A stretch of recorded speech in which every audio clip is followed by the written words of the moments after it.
Bonjour, dans ce podcast, nous allons traiter rapidement des points clés dans Edus.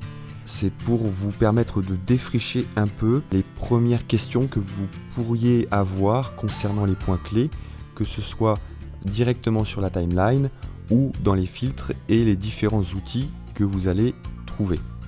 Premier exemple, sur la timeline, nous allons ouvrir la piste vidéo d'une part et la piste audio d'autre part. Ici, on va activer le volume en cliquant sur volume pan et le mix pour activer la piste mix. Donc par exemple, si on veut passer du noir à l'image sur la partie vidéo, on voit ici que la ligne bleue est à 100%. Il va me suffire de créer un point clé à l'endroit que je souhaite trouver à 100%. Et sur le point de début du clip, je vais pouvoir descendre ce point à 0. Ce qui fait qu'on aura effectivement, vu qu'il n'y a rien en dessous de ce clip, du noir vers la lumière, si j'ose dire. Vous pouvez créer autant de points clés que vous voulez et baisser ponctuellement l'opacité de votre vidéo. Vous pouvez aussi baisser entre deux points avec la touche majuscule enfoncée. J'enfonce la touche majuscule, je suis entre deux points et je baisse. Voilà. Ça, c'est aussi valable pour l'audio. Donc si je veux faire un fondu en ouverture en audio, voilà, comme ceci.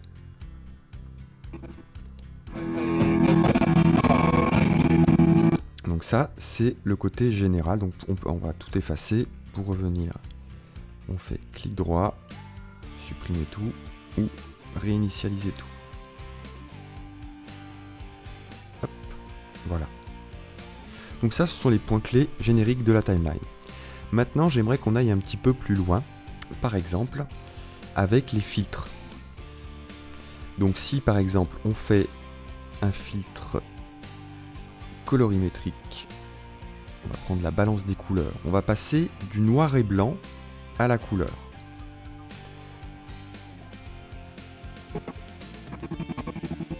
Ici, je vais d'abord déterminer le point où je souhaite que les paramètres par défaut soient appliqués. Donc, mon curseur de lecture est bien positionné. Je vais activer ici la mise en ligne des points clés. Et pour créer un point clé sur tous les paramètres, je clique sur la première ligne, le premier point. Et vous voyez, il a créé les points clés automatiquement. Et maintenant, si je me mets au début, je vais modifier simplement la valeur souhaitée. Donc là, c'est la chrominance, pour mettre en noir et blanc. Et vous voyez que automatiquement, Edus a généré un point clé sur la valeur choisie. Et si je mets lecture, on a effectivement un passage du noir et blanc à la couleur. Ok, donc ça c'est pour les filtres. Donc ça, vous allez retrouver ça dans les filtres, les transitions, c'est à peu près la même chose. Après, il y a une question qui revient assez souvent, c'est comment animer des objets ou des images. Faire un picture-in-picture ou animer des objets. Alors on va avoir un petit exemple. On va prendre le logo monté avec Edus. On va faire durer. On va retirer le mode synchro. Il suffit d'imaginer dans un premier temps quelle animation on souhaite faire. On va dans l'outil de présentation et on va commencer à activer les points clés. Alors, qu'est-ce qu'on veut faire? Par exemple, on va le faire simplement passer cette image-là de gauche à droite. Combien de points d'animation je vais avoir?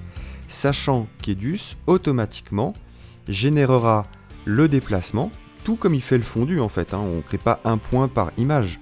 On crée 1.0 pour la transparence ou le 0 volume et on crée un point 100%.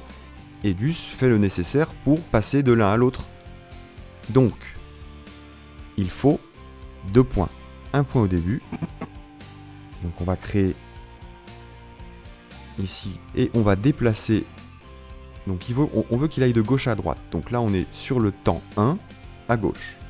Et on va se positionner tout au bout. Et on va aller se mettre tout à droite. Et vous voyez automatiquement, Edus crée un point clé à l'endroit où était placé le curseur sur la valeur que l'on a choisie. Si on avait choisi d'autres valeurs, il aurait créé des points clés sur d'autres valeurs. Bien sûr, après, on peut créer autant de points clés que l'on souhaite. Donc là, le but, c'est de montrer comment ça se passe de façon générale.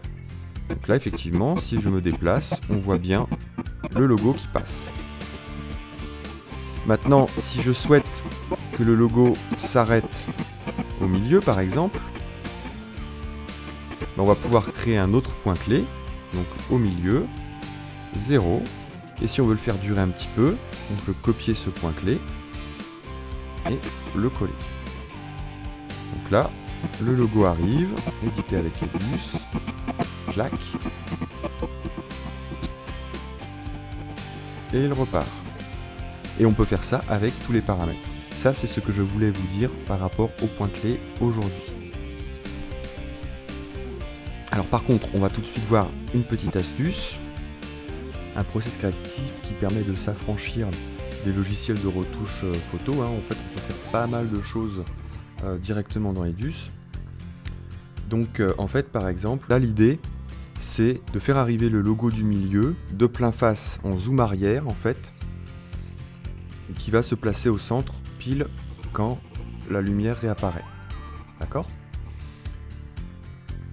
Donc, déjà, on va dupliquer, on va rajouter une piste, ajouter piste vidéo au-dessus.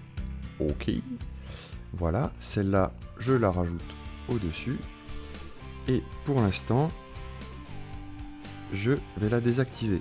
Donc, je clique dessus et j'appuie sur la touche arrobase 0. Sinon, on a clic droit désactivé.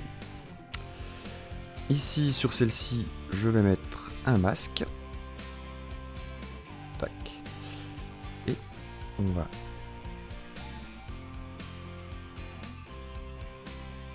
Donc je crée un masque arrondi et je rends à l'intérieur de ce masque l'opacité à 100%. Donc ça, c'est fait. Ensuite, je réactive mon clip du dessus. Voilà. Et on va aller dans outils de présentation, ça sera plus simple. Et je vais dans mon cadrage recouper mon clip en fait pour dissocier mon rond de mon texte. Donc là, on a, si je désactive la piste du dessus, on a le rond. Et si je désactive la piste du dessous, on a le texte. D'accord ? Ensuite, donc, le texte, on le voit, arrive en fondu. Et le rond, je vais le faire arriver à partir de ce moment-là. Voilà.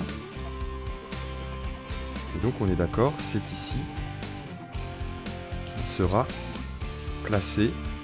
Je vais dans l'outil de présentation et à cet endroit-là, j'active mes points clés et je crée des points clés sur toutes les lignes. Comme ça, à cet endroit-là, on est sûr que c'est bon. Ensuite, ici, on va faire un étirement. Yahoo. Voilà. Et on va le faire tourner. Donc, si je veux qu'il tourne de gauche à droite, sur ce point clé, il faut que je le fasse, il faut que j'inverse, que je le fasse tourner de droite à gauche. Comme ça, ici, lorsqu'il fera lecture, il partira de la droite, non, de la gauche, il ira vers la droite. Donc là, on inverse la rotation. Alors, je crois que le point d'ancrage n'est pas tout à fait centré.